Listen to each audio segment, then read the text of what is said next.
నమస్కారం. ఐడ్రీమ్ ప్రేక్షకులకు స్వాగతం. కాలభైరవుడిని ఎలా ఆరాధించాలి? కాలభైరవుడికి ముఖ్యంగా కొన్ని గుళ్ళల్లో చూసినట్లయితే గుమ్మడికాయతోటి దీపారాధన అనేది చేస్తూ ఉంటారు. ఇది చేయటానికి గల కారణం ఏంటి, ఈ విశిష్టత ఏంటి, విధి విధానాలు ఏంటి అన్నీ కూడా ఇవాళ మనం తెలుసుకుందాం. అయితే ఈరోజు మన స్టూడియోలో మనతో పాటు ఉన్నారు ప్రముఖ ఆధ్యాత్మికవేత్త, జ్యోతిష్య, వాస్తు పండితులు బ్రహ్మశ్రీ నానాజీ పట్నాయక్ గారు. వీరితో మాట్లాడి తెలుసుకుందాం. నమస్కారం గురుజీ. శ్రీమాత్రే నమః. గురుజీ, కాలభైరవుడిని టైం బాలేని వాళ్ళు కానీ, ఏది ముట్టుకున్నా కూడా మాకు ఈ పని ముందుకు నడవట్లేదు అనేవాళ్ళు కానీ కాలభైరవుడిని ఆరాధిస్తే ఆ సమస్య నుంచి బయటపడతాము అని అంటారు కదండి. సో కాలభైరవుడిని ఆరాధించే విధానం గురించి అండ్ అలానే కొన్ని గుళ్ళల్లో చూసినట్లయితే ఈ బూడిద గుమ్మడికాయతో దీపారాధన చేస్తూ ఉన్నారండి. అసలు ఇది ఎలా చేస్తారు, ఈ విధి విధానాలు ఏంటి, అష్టములకి పూజించే విధానం ఏంటి అనేది మా ప్రేక్షకులకి వివరంగా చెప్తారా అండి? తప్పకుండా అమ్మా. ఇప్పుడు బూడిద గుమ్మడికాయతో ఎందుకు చేస్తారు, వేరే పదార్థంతో చేయొచ్చు కదా అంటే, కాలము, కాలభైరవుడు, కాల శబ్దానికి మనకి కొన్ని పదార్థాలు చెప్పబడ్డాయి. అందులో కాలానికి జ్యోతిషాస్త్రరీత్యా రాహు కారకుడు కూడా అవుతాడు. ఓకే. రాహు కాలానికి, కేతువు మోక్షానికి కారకుడు. కాలాన్ని సూచించేటువంటి గ్రహాలు 4. ఒకటి సూర్య భగవానుడు, చంద్రుడు. సూర్యచంద్రుల యొక్క స్థితిగతులను బట్టి మనం తిథి చెప్తుంటాం. ఈరోజు అమావాస్య, 2 కలిసి ఉంటే అమావాస్య అని, 1/7 యాక్సెస్లో ఉంటే పౌర్ణమి అని, అన్ని తిథులు మనం చెప్తూ ఉంటాం. పంచమి, షష్ఠి, సప్తమి ఇలా చెప్తూ ఉంటాం. అందులో ఈ రాహు కూడా కాలానికి కారకుడు. అంటే మన ఆశ, కోరిక ఈజ్ రాహు, మోక్షం ఈజ్ కేతు.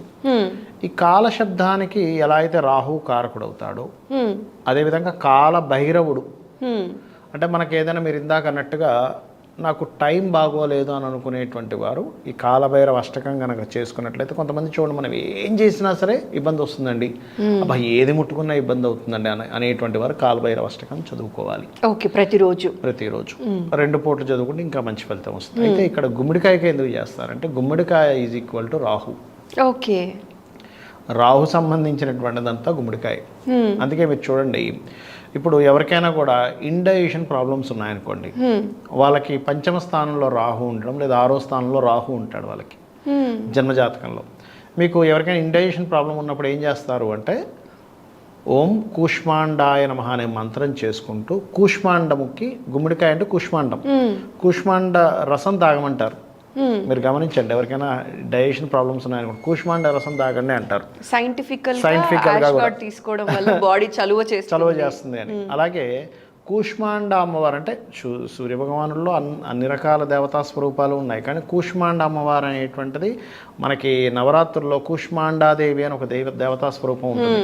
ఆ దేవతా స్వరూపం పూజ చేసేటప్పుడు గుమ్మడికాయ నైవేద్యంగా మన సూర్యభగవానుడు పెట్టి ఓం కూష్మాండాయ నమః అని నామస్మరణ చేసి ఆ జ్యూస్ చేసుకొని తాగండి అంటారు, అనారోగ్య సమస్యలు పోతాయని. ఓకే. అయితే ఈ గుమ్మడికాయ అనేటువంటి దీపం పెట్టడం వల్ల ఏమవుతుంది అంటే, కాలస్వరూపుడు రాహు కదా, కాలానికి, ఆశకి, కోరికకి, సమయానికి రాహుగా తీసుకుంటాం కాబట్టి, ఈ రాహువు యొక్క అనుగ్రహం కనుక కలిగితే ఆకస్మికమైన సంఘటనలకు కూడా రాహువు, కుజుడు కారకులు. ఈ కాలంలో ఆకస్మికమైనటువంటి సంఘటనలు, ఇప్పుడేంటి మనం ఏమనుకుంటున్నాం, ఒక పని చేద్దాం అనుకుంటున్నాము, ఆ పని రివర్స్ అయిపోతుంది.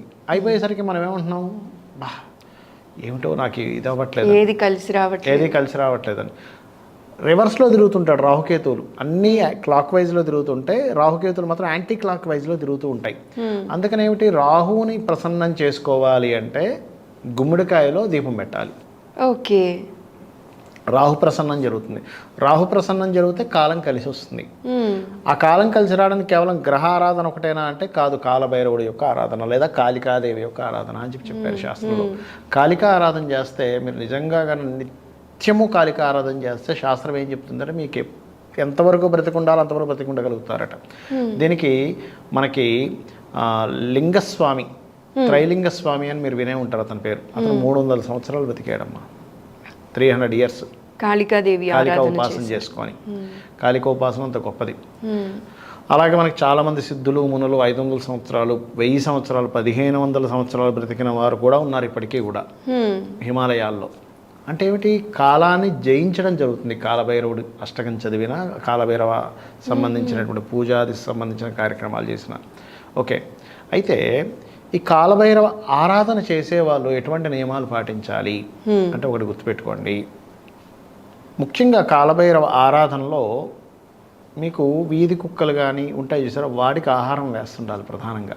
ఎందుకంటే కాలభైరవుడి దగ్గర ఉండేటువంటిది మీరు కనుక చూసినట్లయితే ఒక కుక్క కూడా ఉంటుంది వాహనంలాగా, అందుకని కుక్కలకి వేస్తుండాలి ఒకటి. రెండవది ఏమిటంటే పొరపాటును కూడా కాలభైరవ పూజ చేసేటువంటి వారు మీరు ఒక మాట అన్నారంటే, ఈ పూజకని కదా ఏ పూజకైనా సరే మీరు ఒక మాట అన్నారు అంటే ఆ మాట అలాగే నిలబెట్టుకోవాలి. మాట తప్పకూడదు, మాట అస్సలు తప్పకూడదు. కాలభైరవ అనుగ్రహం ఉండదు మాట తప్పితే.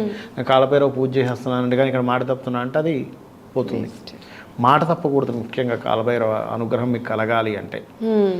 ఓకే, అలాగే ఈ కాలభైరవ అష్టకం ప్రత్యేకంగా మంగళవారాలు శనివారాలు కనుక చదివితే ఇంకా మంచి ఫలితం ఉంటుంది.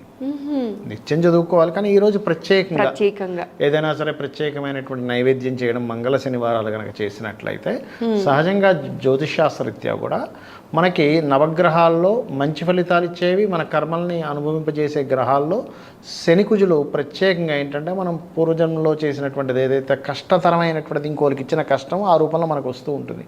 శనికుజ రూపాల్లో వేరే గ్రహాల రూపంలో కూడా వస్తుంది, కానీ వీటి ద్వారా తొందరగా వస్తూ ఉంటుంది ఫలితం. అందుకని ఈ కాలభైరవ అష్టకం కనుక చదువుకుంటూ ముఖ్యంగా శని మంగళవారాలు కనుక ఎవరైనా సరే ఈ బెల్లముతో చేసినటువంటి పదార్థాన్ని, అందులో మీరు ఇందాక అన్నట్టుగా మనం గుమ్మడికాయ కలిపి బెల్లంతో చేసిన పదార్థాన్ని కనుక నైవేద్యంగా పెట్టి దాని అందరికీ పంచినట్లయితే కూడా దోషం పోతుంది. ఓకే, అంటే బూడిద గుమ్మడికాయ బెల్లం కలిపి ఏదైనా నైవేద్య పదార్థం ఒక స్వీట్ లాగా చేసి స్వామికి పెట్టచ్చు. స్వామికి పెడితే చాలా మంచిది అది. ఓకే, సో ఇలా స్వామివారిని ఆరాధిస్తే కనుక ఆరాధించుకున్నట్లయితే మనకి టైం బాగాలేనప్పుడు బాగాలేనప్పుడు. అయితే గురూజీ ఇంకొక చిన్న మాట, ఇప్పుడు మనము కూష్మాండ దీపం అంటాం కదా, గుమ్మడికాయలో పెట్టే దీపం ఏదైతే ఉందో ఇది గుళ్ళో మాత్రమే పెట్టాలా, అష్టమికి మన ఇంట్లో కూడా పెట్టుకోవచ్చా? పెట్టకూడదని కొందరు అయితే గుళ్ళోనే పెడతారు, ఇంట్లో పెట్టకూడదని కాదు, పెట్టకూడదని ఉండదు అక్కడ. ఎందుకంటే మీకు భక్తి ప్రధానం అమ్మ. ఇక్కడ ఏమవుతుందంటే ఇంట్లో పెట్టకూడదేమో, గుళ్ళోనే పెట్టాలేమో, కొన్ని ఉంటాయి. మీకు గుళ్ళో పెట్టే ఛాన్స్ లేదు, అన్ని గుళ్ళో పెట్టే ఛాన్స్ ఉంటుందా చెప్పండి? కొన్నిసార్లు మనకి దగ్గరలో గుడి ఉండదు, పెట్టనివ్వరు. అలాంటప్పుడు చిన్న ముక్క చిన్నగా కట్ చేసుకోండి, మరి ఇంత పెద్దదేం పెట్టాల్సిన పని లేదు. చిన్నగా ఒక గుమ్మడి ముక్కలా తయారు చేసుకొని దీపాన్ని దాని మీద పెట్టి పెట్టండి, తప్పులేదు. ఓకే, అలా కూడా మనం పెట్టుకోవచ్చు. అక్కడ భక్తి ప్రధానం. ఇక్కడ ఏమిటంటే కాలభైరవుడు నేను అర్చిస్తున్నాను, నాకున్నటువంటి కష్టము ఆ కాలభైరవుడు నాకున్న బ్యాడ్ టైం తొలగిస్తాడు, ఆయనే నాకు దిక్కు అనేటువంటి దాంతో ఉండాలి. కానీ నేను దీంట్లో పెట్టాలా దాంట్లో పెట్టాలా, ఇలా చేస్తే ఇదేమో, ఇలాంటివి ఎప్పుడు పెట్టుకోకూడదు, గుర్తుపెట్టుకోండి. ఇంకొక మాట గురూజీ, ఇప్పుడు మీరు ఇలా చేస్తే అలా చేస్తే అన్నప్పుడు ఇది గుర్తొచ్చింది. ఇప్పుడు మనకి అంటారు కదా, ఈ రోజే మొదలు పెట్టాలి. ఇప్పుడు కాలభైరవ అష్టకం నేను మండలం రోజులు చదవాలనుకున్నాను, ఫలానా రోజే మొదలు పెట్టాలి. ఇట్లాంటి నియమాలు ఏమన్నా ఉన్నాయా గురూజీ? ఒకటమ్మా, మంచి తిథి, మంచి వారము, మంచి నక్షత్రము చూసుకొని మొదలు పెట్టచ్చు, తప్పులేదు. కానీ శాస్త్రం ఏం చెప్తుందంటే ముహూర్తం అనేటువంటిది ఏదైతే ఉందో, మీకు ఉత్సాహం ఎప్పుడైనా కలిగింది, నాకు ఇప్పుడు కాలభైరవ చేయాలని వెంటనే చేసేయండి. ఓకే, మంచి రోజు ఏం చూడాల్సిన అవసరం లేదు. మీకు ఉత్సాహం కలిగింది, భక్తి కలిగింది, ఒక మంచి పని ఇమీడియట్లీ స్టార్ట్ చేయమని చెప్తుంది. ఒక దానం ఇవ్వాలి, ఒక ధర్మం చేయాలి, దాని గురించి మీరు ముహూర్తాలు చూడక్కర్లేదు. ఓకే, వెంటనే వాళ్ళకి దానం చేద్దాం అనుకుంటున్నారు, వెంటనే ఇచ్చేసాలి. దానికి ముహూర్తం చూసుకొని ఎలా చూడకూడదో, దేవతా సంబంధించినటువంటిది చేయాలనుకున్నారనుకోండి, వెంటనే మీకు ఉత్సాహం ఉంది, ఇప్పుడు వెంటనే ప్రారంభిస్తే దాని ఫలితం కూడా అలా ఉంటుందని చెప్తుంది శాస్త్రం.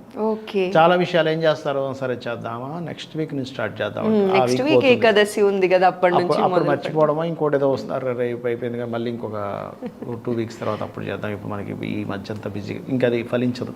ఓకే, అది ఫలించినప్పుడే చేయాలి. మీకు ఉత్సాహం ఉంది, ఆనందంగా ఇప్పుడు నేను చేయాలని ఉత్సాహం వచ్చింది, ది బెస్ట్ ముహూర్తం, ఇంకది దానికి మించింది లేదు.